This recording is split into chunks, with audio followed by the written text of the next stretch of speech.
तकरीबन 65 गांवों की लिस्ट थी जो वो हमारे को प्रोवाइड कर देंगे, लेकिन उसमें कुछ गांव हैं जो बाकी है। काफ़ी आश्वासन के साथ डीसी साहब ने कहा है कि और भी जो गांव बचते हैं आप उसकी सूची भी दें, हम उनको भी इंक्लूड करेंगे और सरकार स्पेशल गिरदावरी करवाएगी। आश्वासन तो दिया है, देखिए उम्मीद बहुत है लोगों को, और 50,000 तक के मुआवजे की हमने मांग करी है। अब वो डिपेंड करता है सरकार इस पे क्या फ़ैसला करती है।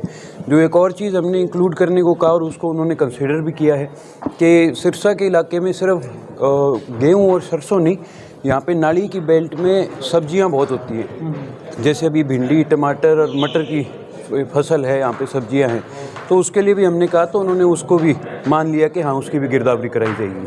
करण जी, अगर गिरदावरी की बात करें तो पीछे भी कई बार घोषणाएं हो चुकी है स्पेशल गिरदावरी की, लेकिन वो गिरदावरी नहीं हुई। किसान लगातार प्रदर्शन करने को मजबूर होना पड़ता है। देखिए, आज तो हम यहाँ पर मांग रखने आए थे, और अगर इस प्रकार की दिक्कत आएगी, अगर नहीं करेंगे तो फिर हम मजबूती से अपना पक्ष भी रखेंगे और फिर इसका विरोध भी करेंगे। वो उन्होंने कहा है, अभी सरकार कह रही है कि 10 से 15,000 तक का कैप वो रखेंगे, कि 75 से ऊपर वालों को मेरे ख्याल 12,000 तक का है।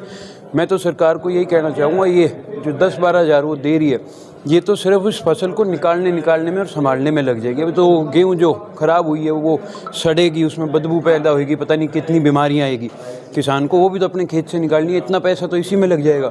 तो सरकार को सोचना चाहिए और इस रकम को बढ़ाना चाहिए। नहीं करता, पर देखते हैं, अगर दे देंगे तो भाई हम इनकी सराहना करेंगे, नहीं तो फिर हमारा अपना काम करेंगे। फिर रखिए, जैसे कई ऐसे हैं जो गांव की जो पंचायत की ज़मीन है उसको ठेके पे लेते हैं, तो उसमें कई रिजर्व्ड होते हैं कि भाई सिर्फ SC ST वाले ले सकते हैं, तो वो गरीब लोग ही तकरीबन उस ज़मीन को ठेके पे लेते हैं, तो उसको भी कंसीडर करके और आश्वासन दिया है कि स्पेशल गिरदावरी में इंक्लूड करवाएंगे। आप परिवर्तन यात्रा में भी चल रहे हैं, क्या उनके रुख हैं लोगों के?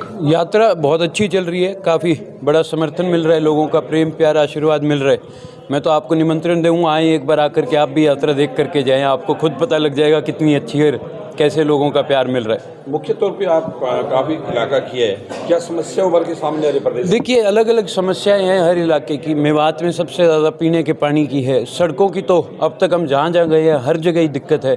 गाँव की सड़कें तो आप यूँ मान करके चले हैं ही नहीं, तो कई गाँव में अलग अलग है, कई स्कूलों में टीचरों की दिक्कत है, तो अलग अलग एरिया की हमने सारी इंक्लूड कर रहे हैं। जब पहला फेज़ जो 6 तारीख तक का हो जाएगा, उसके बाद हम सरकार को सारी चीज़ों की जानकारी लिखित में भेजेंगे।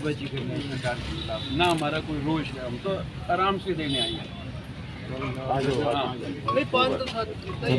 हमारा प्रदर्शन